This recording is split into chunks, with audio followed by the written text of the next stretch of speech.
Good morning! Welcome to me, Nanay Mirna. Buhay Nanay! Mga kananay, maulan na morning, no? Bago tayo mag-umpisa, gusto ko muna sa inyo mag-thank you sa aking mga followers, sa mga nagla-like, nagpa-follow, nag-heart, nag-share, nagko-comment. Thank you so much, guys. So, si Nanay Mirna makes video talaga ang aking sinishare dito sa aking Facebook. So ngayon ang ating video mga kananay ay i-share ko nga pala sa inyo ang aming gala sa Manila Ocean Park. So bibigyan ko kayo ng idea mga kananay, dito sa Manila Ocean Park ay may entrance dito. Ang entrance dito guys, 680 per person. Dahil tatlo kami ni Baby, full na si Baby ang bayad, 2,040 ang binayaran namin. Tapos, location naman ito, guys, Quirino Grandstand 666 behind Ermita, Manila. Ito ay tapat lang ng Lunita, mga kananay. So, ang Manila Ocean Park, mga kananay, ito ay educational place. Marami nagpupunta dito, family, with the kids, and then, especially yung mga student, kasi mga nag-aaral nga sila about sa mga animals, So dito makikita natin ang iba't ibang mga isda at aquarium mga kananay. So malawak itong lugar na ito, kaya mag-adventure tayo, samahan nyo ako. At kung ano ang makikita ko dito, gusto ko rin ma-share sa inyo para na rin kayo nakapunta ng Manila Ocean Park. So pagpasok nga natin mga kananay, pagkatapos natin bumili ng ticket, dalawa yung gate dito. Doon sa first gate, ititingnan yung ticket mo, i-check yung gamit mo. At dito naman sa second gate, ganun din, pero medyo mabagal dito, mahaba yung queue kasi maano nga sila, mabusisi. So dito mayroon din mga kananay nagpipicture. Kung gusto mo magpa-picture ng magandang picture at makuha nyo kaagad yung picture, mayroon dito mga photographer. So nandito na tayo sa queue. Ito talaga yung main entrance para tayo pumasok, mag-adventure doon sa loob para makita na natin yung mga naggagandahan at iba't ibang mga isda. So ang haba ng pila, no, dahil medyo masilan nga sila magpapasok, kaya dapat talaga tinitingnan at chine-check kung ilan kayo, tapos yung mga gamit mo. So dito mga kananay, sa bungad pa lang marami na nagpipicturan dahil nga sa display nila mayroon shark, at syempre makikita mo naman na napakaganda, na tuwang-tuwa na yung mga bata. Ito na nga, papasok na kami mga kananay, natutulog pa rin si Bibi at sayang nga hindi niya nakita. So pagpasok nga natin dito, mayroon tayong mga mababasa na kung hindi ko alam kung about sa mga isda yan, hindi ko na binasa mga kananay, So ito nga yung aquarium mga kananay, pagpasok natin, nakita ko na kaagad yung malaking dalag. Dalag ba yun?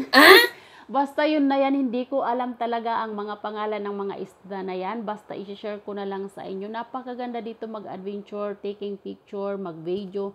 Dahil ang nga nila, i-mix sila parang nasa forest ka or nasa karagatan. So ganun, di ba? So dito marami nagpipicturan, hindi nga kami pumunta sa taas dahil naka-stroller nga ang baby at natutulog. Dito kami dumaan sa baba mga kananay. So pagpasok natin dito sa baba, makikita na natin kagad alang naman kasi puro aquarium dito at mga isda. So aquarium ang ating makikita dito at iba't ibang mga isda. So ito nga, ang cute na naman nito na mga isda mga kananay. Dinidisplay ito sa bahay, di ba, pag mayroon tayo aquarium. So napakalinis nila at napaka-organized talaga. Yung parang forest, tapos mag-a-adventure kapag pasok mo sa loob, iba't ibang klase ng mga aquarium, iba't ibang klase ng mga fish na naggagandahan, kaya mai-enjoy talaga ng mga bata ito, at hindi lang mga bata, tayong matatanda. Dahil nga si nanay ay syempre video lang ang cellphone lang ang hinawakan ko, mabutin lang si baba, talagang siya na talaga nagdadala kay baby. Dito medyo madilim mga kananay, hindi ko talaga masyado klaro yung mga dahil malabo ang mata ni nanay nyo. Pero nakikita ko lang yung masalamin na mga aquarium na nagagandahan yung mga isda dyan. So medyo nagmadali na nga ako dito, kay medyo natatakot ako sa pagkadilim-dilim, pero napaka-huge ng place na ito mga kananay.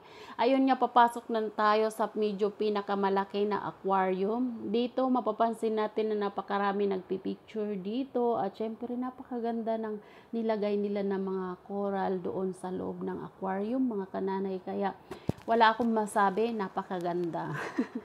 So, panoorin niyo na lang mga kananay kung ano itong klaseng mga isda dahil hindi ko alam.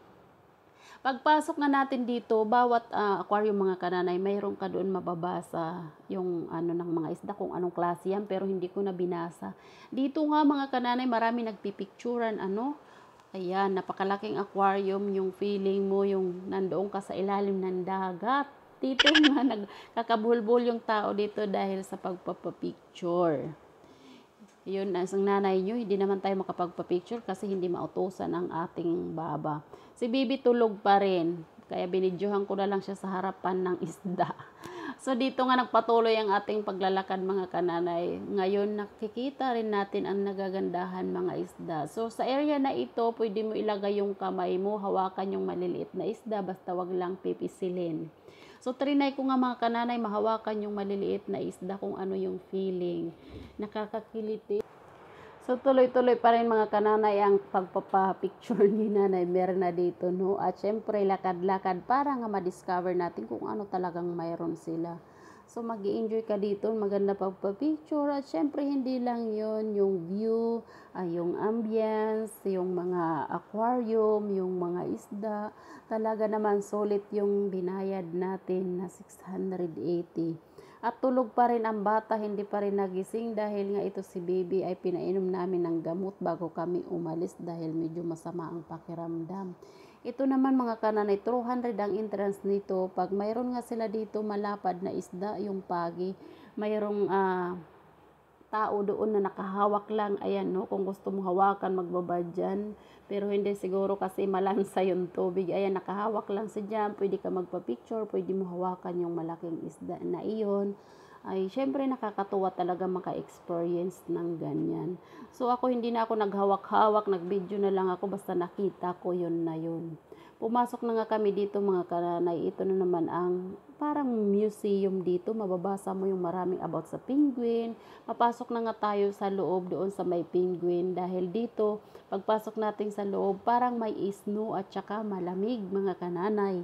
Kaya naman, may enjoy natin yung para rin tayo na sa Europe, no? Papasok na nga kami mga kananay. Marami dito mga nakasulat na ano, about sa mga penguin or sa aquarium. Hindi ko na binabasa. At ito naman, dito na nga tayo sa souvenir shop, mga kananay dito. At marami ka dito mabibili na iba't ibang mga toys. Like ayan, penguin, shark, baby shark, ayan, dolphin, kung ano-ano lang na mga toys na about sa mga isda. So, marami sila dito. Pwede ka dito mamili. Ayan nga, ang cute nga mga kananay. Gusto ko nga sana bumili. Siyempre, alam nyo naman, ang ating kasama ay bawal-bawal. Pero kung gising si baby, I'm sure na makakabili kami. Nakapasok na nga kami dito mga kananay sa may penguin. Nakita nyo, may nagpapapicture. So, dito, may entrance din dito kung magpapapicture ka. Kailangan mo rin magbayad. Ang iba nanonood lang. Ako nanood lang talaga ako, pero napakaganda, parang nasa snow. At pagpasok natin dito mga kananay, para rin Christmas. Mapipil mo na Christmas pa rin. Ayan oh. Manila, Love at Manila Ocean Park. So dito hindi pa nila tinanggal yung decoration ng Christmas.